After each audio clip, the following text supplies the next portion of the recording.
ቤት እያጸዳችሁ ሳለ እንዲሁም ደግሞ ምግብ እየሰራችሁ አሊያም ደግሞ ልብስ እየጠባችሁ ሳለ እኛ ራሳችን ማዳም ልንጠይቃት የሚገቡ በጣም አስፈላጊ ቃላቶች እንዲሁም ጥያቄዎች።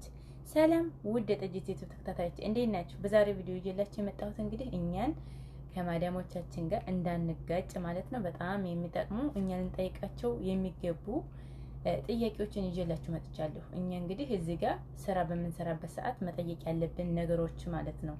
ስለዚህ ከእናንተ የሚጠበቀው ቪዲዮን እስከ መጨረሻው ማየት ነው። እንዲሁም ደግሞ ለቻናል ላይ አዲስ ከሆናችሁ ሰብስክራይብ በማድረግ ቤተሰብ ሆኑ። ቪዲዮውን ላይክ በማድረግ ጀምሩት ውዶቼ። እንዲሁም ደግሞ ቪዲዮውን ሼር በማድረግ አዲስ ለሚመጡ እህት ወንድሞቻችን ይጠቅማቸዋል። ሼር አድርጉላቸው። አሁን ወደ ትምህርታችን አንደኛ ደረጃ እንግዲህ ይዤላችሁ የመጣሁት በኩሽና እና በምግብ ዝግጅት ላይ እንግዲህ ኩሽና ምግብ ስንሰራ ምን ይባላል? ይሄ ጠባህ ይባላል። ጠባህ ምግብ ስንሰራ ጠባህ ምግብ የሚሰራ ሰው ጠባህ ይባላል። ጠባህ ይባላል ማለት ነው። አንደኛ እንግዲህ ምን ልንጠይቅ እንችላለን? ገና ወደ ስራ ስንገባ ዛሬ ቁርስ ምን ልስራ ብለን እንጠይቃለን አይደል?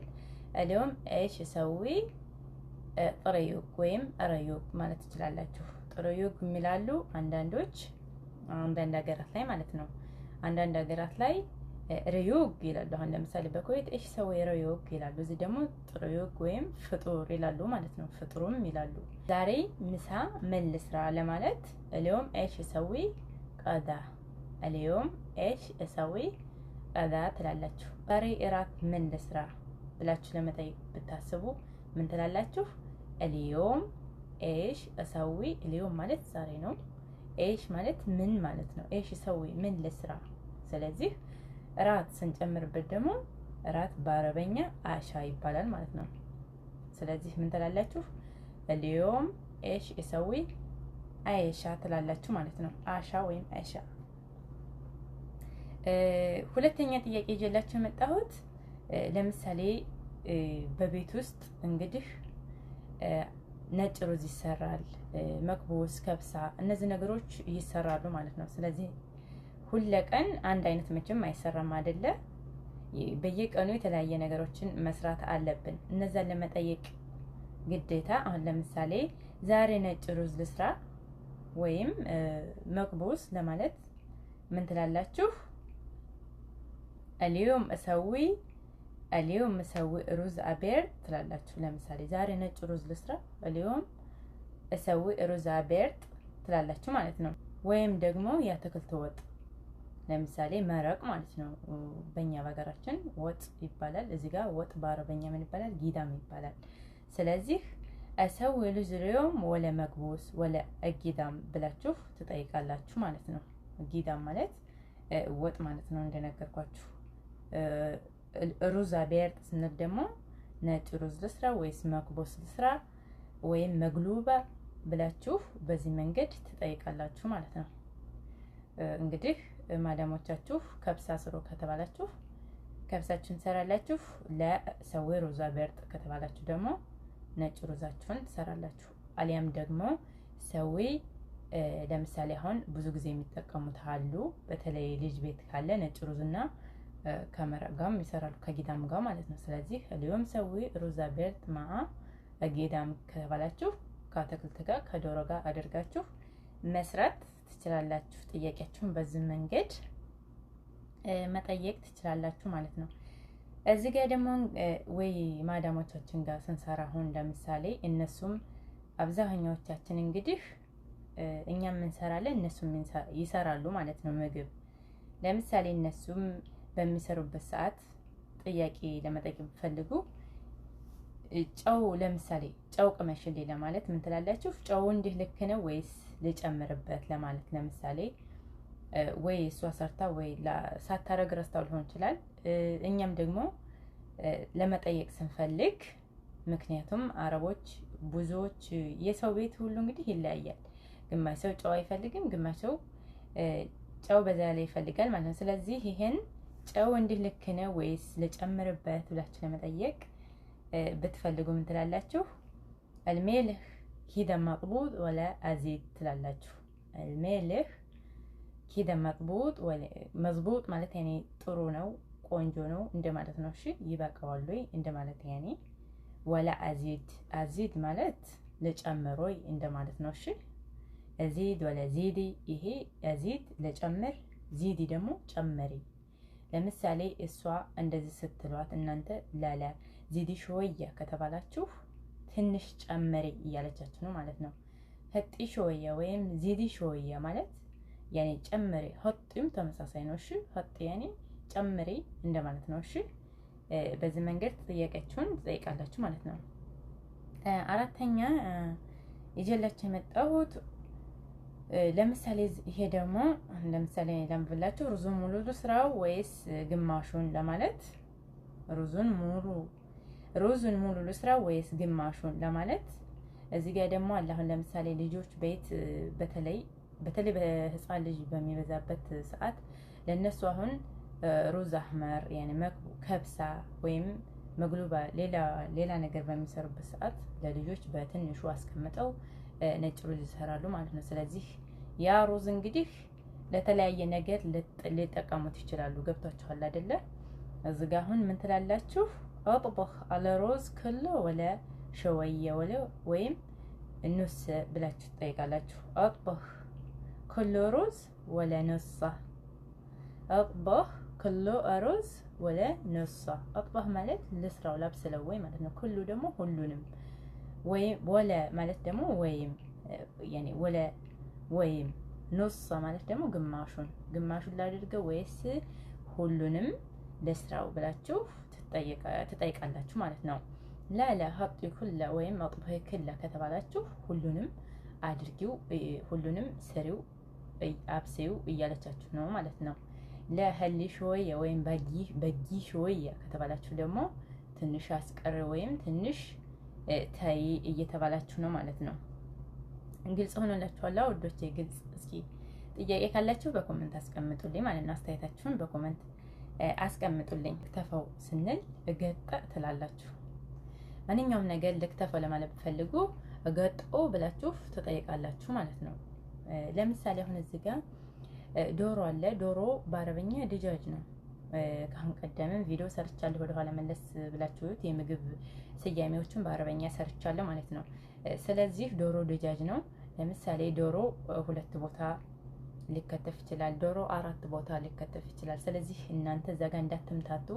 እንዲሁም ደግሞ አንዳንዴ ያው እንደ ኢትዮጵያ አይደለም እንግዲህ ኢትዮጵያ ግዴታ ዶሮ ስንሰራ የኛ የራሳችን የሆነ እንትን አለን፣ እሱን ታውቃላችሁ። ስለዚህ እዚህ ሀገር ደግሞ 8ም 6ም ቦታ ሊያረጉት ይችላሉ። ስለዚህ እናንተ እገጠ ድጃጅ ከም ትላላችሁ። ያኔ በስንት ቦታ ለቁራጠው ገጥ 40 ወላ ገጥ 2 ብላችሁ ትጠይቃላችሁ ማለት ነው። ለሁለት ልክተፈው ወይስ ለ3 ወይስ ለ4 ወይስ ለ6 እያላችሁ ይሄን መጠየቅ ትችላላችሁ ማለት ነው።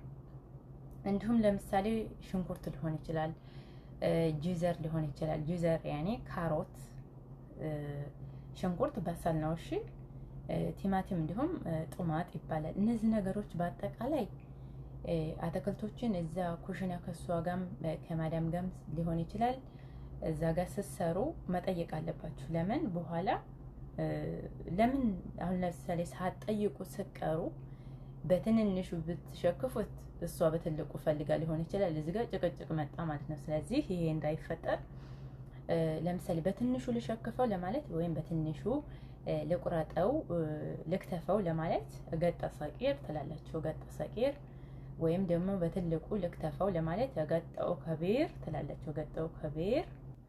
እራት ስንት ሰዓት እንደሚቀርብ ለመጠየቅ ማለት ነው። እራት ወይም ምሳ፣ እዚህ ጋር ቁርስ ሊሆን ይችላል። ለምሳሌ እራት ስንት ሰዓት እንዲቀርብ ትፈልጋላችሁ ለማለት ብንፈልግ ምን ትላላችሁ? العاشة تبون الساعة كم ትላላችሁ። العاشة تبون الساعة كم ብላችሁ ትጠይቃላችሁ ማለት ነው። ለምሳሌ ምሳ ስንት ሰዓት እንዲቀርብ ትፈልጋላችሁ ለማለት الغدا تبون الساعة كم ወይም الساعة كم። ለምሳሌ በኩዌት ቸም ነው የሚሉት ስንት ሰዓት ለማለት፣ እዚህ ጋር ደግሞ ከም ትላላችሁ ማለት ነው። እሺ በዚህ መሰረት ለምን አሁን እናንተ አስቀድማችሁም ብትጨርሱ ይቀዘቅዛል። ደግሞም ሰዎቻችሁ ቶሎ የሚፈልጉም ከሆነ እናንተ ሳጨርሱ ስትቀሩ ያው የአረቦችን ጸባይ ታውቁታላችሁ። እዚህ ጋር እንትን አይፈጠርባችሁም። ስለዚህ እንደዛ እንዳይሆን በዚህ መልኩ ጥያቄያችሁን መጠየቅ አለባችሁ ማለት ነው። ሰባተኛ ለምሳሌ ምግብ እየሰራችሁ ካለ እሷ ወይ ምግቡን ለምሳሌ ምግቡ ሰዓት ላይ ሆኖ እሷ ወደ ውጭ ብትሄድ ወይም ሌላ ቦታ ብትሄድ እናንተ ለመጠየቅ ብትፈልጉ ምን ትላላችሁ? ማዳም አሁን ከምግቡ ላይ እሳቱን ላጥፋው ለማለት ብትፈልጉ الهل على أكل على نار ولا أطفي ብላችሁ ትጠይቃላችሁ ማለት ነው። هل على أكل على نار ولا أطفي هل ማለት ልተው ማለት ነው። على أكل ማለት ምግቡን ማለት ነው። እሺ على نار ማለት ደግሞ እሳቱ ላይ ልተው ወይ ማለት ነው። ናር ማለት እሳት ነው። እሺ ወላ ትላላችሁ ወይስ አጠፊ እሳቱን ላጥፋው እንደማለት ነው። እሺ በዚህ መልኩ ትጠይቃላችሁ ማለት ነው። እንዲሁም ስምንተኛ ማዳም ዘይት ሩዝ አልቋል ለማለት ብንፈልግ ለምሳሌ አስቤዛ ጻፊልኝ የሆነ ነገር አሁን ሳንነግራቸው አልቋል ብለን ከጠየቅናቸው እነሱ ያው ይቆጣሉ ማለት ነው። ስለዚህ እንደዛ እንዳይሆን የአስቤዛ ነገሮችን በተለይ ደግሞ ምግብ በምንሰራ ሰዓት ኩሽና ላይ ምግብ የምንሰራ ልጆች የግዴታችን ነው ማለት ነው። ያለቀውን ነገር መናገር አለባችሁ ማለት ነው።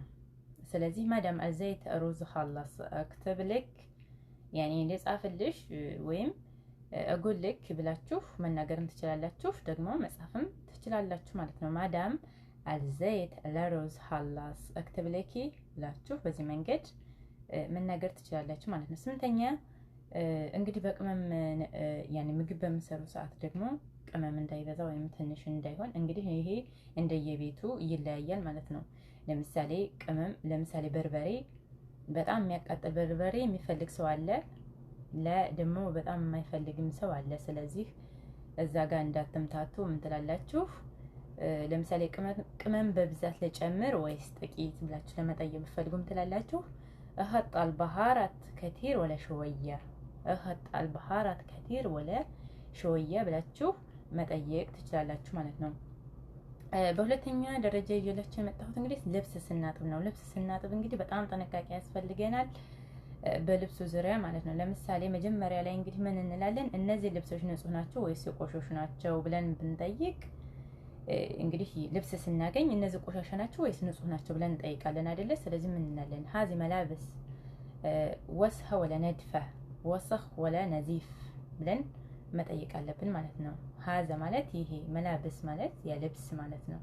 ልብስ ወሰኽ ማለት የቆሸሸ የቆሸሸ ማለት ቆሻሻ ማለት ነው። ወሰኽ ማለት ወለ ነድፍ ካን ደግሞ ነድፍ ደግሞ ንጹህ ማለት ነው።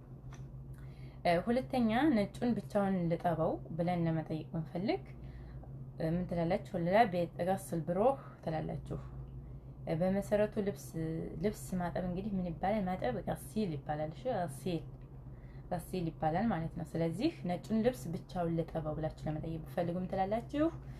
ለቤት ገስል ብሮህ ወይም መላብስ አቤር ገስል ብሮህ ትላላችሁ። ጥቁሩን ልብስ ለብቻው ልጠበው ለማለት ብትፈልጉ الملابس أسود غسل بروحه ብላችሁ ትጠይቃላችሁ። ከዛን ጥቁሩን አይዋ ከተባላችሁ ጥቁሩን ለብቻው ነጩን ለብቻው አድርጋችሁ እንዳይባላሽባችሁ ማጠብ ትችላላችሁ ማለት ነው።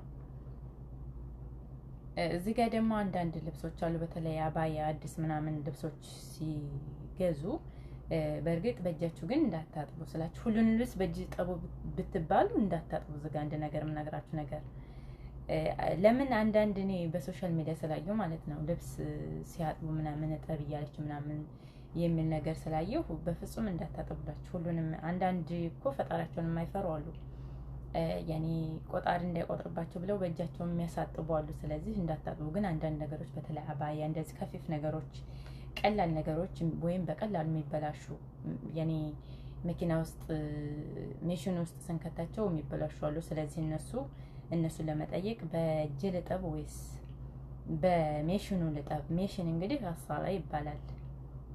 ጋሳላ ጋሲል መኪና ብለውም ይጠሩታል ማለት ነው። ስለዚህ በልብስ ማጠቢያው ወይስ በእጅ ልጠበው ብላችሁ ለመጠየቅ ምን ትላላችሁ? غسل يدي ولا بالغسيل ትላላችሁ። እኛ ልብሱን አሁን ልተኩስ ወይስ በኋላ? እንግዲህ እዚህ ጋር ልብስ አለ የሚተኮስ ሌላም ስራም አለ እንበልና ከሁለት አንዱ እናንተ በቃ የትኛው ይቀርማል ብላችሁ ለመጠየቅ ፈልጉ ምን ትላላችሁ? ከዊ መላብስ አለሂን ወለ በይደን ከዊ መላብስ አለሂን ወለ በእደይን በእደይን ማለት በኋላ ነው። እሺ በዚህ መልኩ ትጠይቃላችሁ ማለት ነው። ለለ ከዊ አለሂን ካለቻችሁ ለለ አዲ ከዊ አለሂን ካለቻችሁ ልብሳችሁን ተኩሱ እያለቻችሁ ነው ማለት ነው። ለለ ትከዊን ሀሊ በእደይን ከተባላችሁ ሀሊ በእደይን ወይም በእደን ትከዊነ ከተባላችሁ ደግሞ ኻላስ ልብሱን ተውና ሌላ ስራ ያላችሁን ትሰራላችሁ ማለት ነው። ለምሳሌ እዚህ ጋር ደግሞ ነጭ ልብስ ሊሆን ይችላል። በረኪና የምንጨምርበት ክሮዶክስ የምንጨምርበት ልብስ ካለ መጠየቅ አለባችሁ። እዚህ ጋር እንትን እንዳይልባችሁ ማለት ነው። እዚህ ጋር በእኔ በፊት ማለት ነው ገና ሳላቅ ብዙ ልብስ አበላሽቻለሁ። ለምን ከባድ ነው እና ምን ማለት አለባችሁ እነዚህ ልብሶች ላይ ክሮዶክስ ልጨምርበት ለማለት ብትፈልጉም ትላላችሁ ወሀጥ ክሮዶክስ في الملابس هذه يعني يحط في كروروكس على ملابس هذه ብላችሁ መጠየቅ ትችላላችሁ ማለት ነው። የተኮሳችሁትን ልብስ ደግሞ የት ላስቀምጠው ብላችሁ ለመጠየቅ ብትፈልጉ ለምሳሌ አዲስ የመጣችሁ በተለይ ወይም ለቤቱ አዲስ ከሆናችሁ ድንግሩ ነው የሚላችሁና ይሄን ለመጠየቅ ወይን ሀጥ መላብስ አልከወይት اللي ከወይት ማለት ትችላላችሁ። ወይን ሀጥ መላብስ اللي ከወይተ እዚሁ ልብስ ስናጥብ ደግሞ አንድ ነገር ልንገራችሁ። ለምሳሌ ልብስ ማጠቢያው ሰሙና አልቆ ከሆነ ምን ትላላችሁ? የልብስ ሰሙናው አልቋል አምጪ ወይም ግዢ ለማለት ምን ትላላችሁ? ለመላበስ غسيل ሳቡን ሀላስ ትላላችሁ። መላበስ ሳቡን ሀላስ ወይም ለغسيل ሳቡን ሀላስ ትላላችሁ ማለት ነው። ሶስተኛ ደረጃ ያስኩላችሁ በቤት ጽዳት ዙሪያ ነው። ክፍሉን አሁን ላጽዳው ወይስ በኋላ ለማለት ፈልጉ أنظف الغرفة الحين ولا بعدين أنظف ወይም أنظف الغرفة الحين ولا بعدين ብላችሁ ትጠይቃላችሁ ማለት ነው። እዚህ ጋር ደግሞ አሁን ለምሳሌ አንዳንድ ቤት አለ በር ሲዘጋ ነው የሚፈልጉት። አውርታችሁ ሲጨርሱ በሩ እንዲዘጋ፣ አንዳንዶች ደግሞ እንዳይዘጋ የሚፈልጉ አሉ። ስለዚህ በሩን ልዝጋ ወይስ ልተወው ብላችሁ ለመጠየቅ ፈልጉ ምን ትላላችሁ?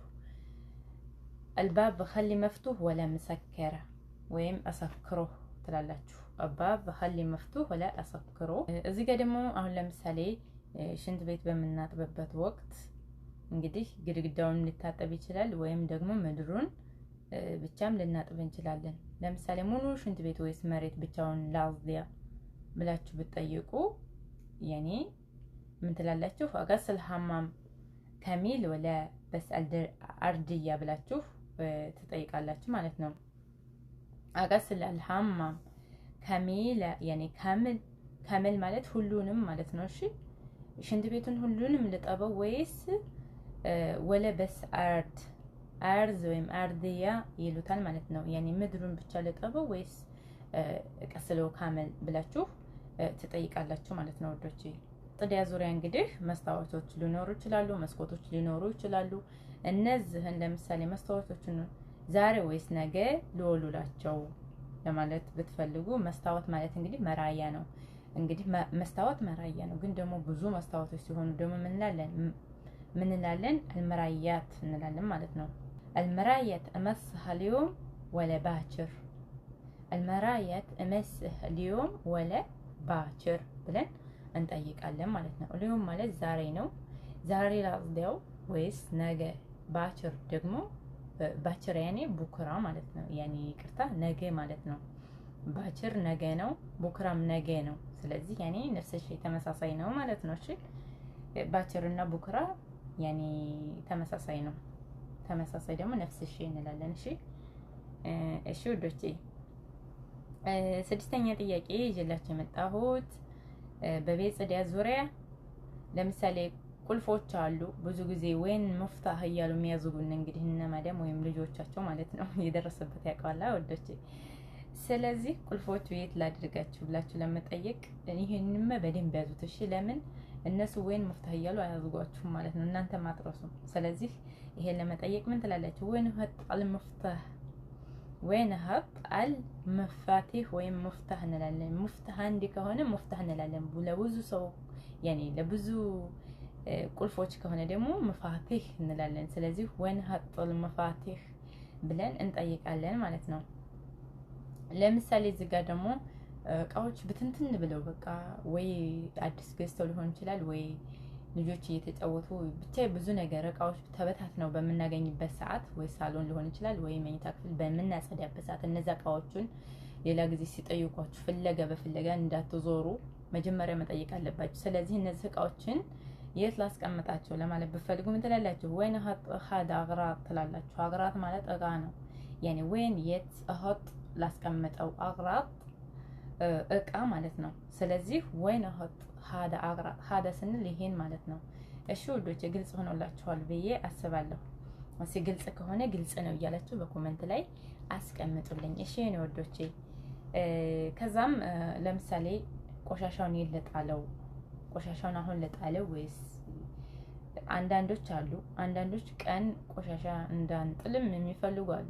አንዳንዶች ማታም ጣይ የሚሉ አሉ፣ ጧትም ልጣል የሚሉ አሉ። ስለዚህ እዚህ ባላ እርሜ አለይሄን እርሜ ማለት ልጣለው ማለት ነው። አለይሄን ማለት አሁን ማለት ነው። ጣይብ ወይም ደግሞ አገጥ ዝባል አለይሄን ትላላችሁ ማለት ነው። አገጥ እርሜ ያኔ ነፍስ ሸይ ተመሳሳይ ነው። በዚህ መልኩ እንትን ትላላችሁ ማለት ነው። ትጠይቃላችሁ። ለግጥ ያለህን ወዲ በራል ይሄን ከተባላችሁ በቃ አሁን ጣይ እየተባላችሁ ነው። ባጊ ሾየ እስተኒ ሾየ ወይም ሄሊ ብሌል ከተባላችሁ ሄሊ ባዕደን ከተባላችሁ በኋላ ነው ማለት ነው። እሺ ውዶቼ ወይም ደግሞ አምስተኛ ለምሳሌ ይሄ ደግሞ የሚያስፈልጋችሁ ለምሳሌ እናንተ የማዳምን ክላስ እያጸዳችሁ ሊሆን ይችላል። የማዳም ክላስ እያጸዳችሁ ሊሆን ይችላል ወይ ባለቤቷ ሊመጣ ይችላል። አሊያም ደግሞ እናንተ ቤት እያጸዳችሁ ሳለ እንግዲያ ሊመጣ ይችላል። አይታወቅም። ብዙ ሰው ሊመጣ ይችላል። እናንተ እያጸዳችሁ ነው። እዚህ ጋ ምን ትላላችሁ? ስራውን ልቀጥል ወይስ ላቁም ለማለት ብትፈልጉ ለምሳሌ ሰው እያለ መቼም ማጽዳት ትንሽ ከብዳል አይደል? ስለዚህ ወይ ደግሞ ለምን አላጸዳሽም ብላም እንዳትናገራችሁ እናንተ እዚህ ጋር ስትጠይቁ ለሷም ለእናንተም ግልጽ ይሆናል ማለት ነው። ስለዚህ ወቅፍ ሽጉል ወላ አከመል ወቅፍ ሽጉል ወላ አከመል ያኒ ስራውን ላቆመው ወይስ ለጨረሰው እያላችሁ ነው እዚህ ጋር። ለምሳሌ እዚህ ጋር ደግሞ እንግዲህ ስራችንን ጨርሰን ማለት ነው። ስራችንን ጨርሰን መጨረሻ ላይ ወደ ክላሳችን እንገባ ስንል ምን ጠይቀው ነገር ለምሳሌ ሌላ የምትፈልጉት ነገር አለ ለማለት ማለት ነው። ምን ትላላችሁ? ትብጉን ሸይጣኔ ትላላችሁ። ሌላ የምትፈልጉት ነገር አለ ስንል እንግዲህ ይሄ ለብዙ ሰው ነው። እሺ ትብጉን ሸይጣኔ ውዶች፣ የዛሬ ቪዲዮን እንግዲህ በዚህ ያጠናቅቃለሁኝ። በሌላ በአስተማሪና በአሪፍ ቪዲዮ እስከምንገናኝ ድረስ ለቻናል አዲስ ከሆናችሁ ሰብስክራይብ ማድረጋችሁን እንዳትረሱ፣ እንዲሁም ደግሞ ቪዲዮውን ላይክ እያደረጋችሁ ሼር አድርጉት። ቪዲዮውን ለሁሉም እንዲደርስ ለአረበኛ ጀማሪዎች እንዲደርስ ሼር እያደረጋችሁ ውዶች አበረታቱኝ። ስለምታበረታቱኝም በጣም ነው የማመሰግነው። ሰላማችሁ ይብዛልኝ።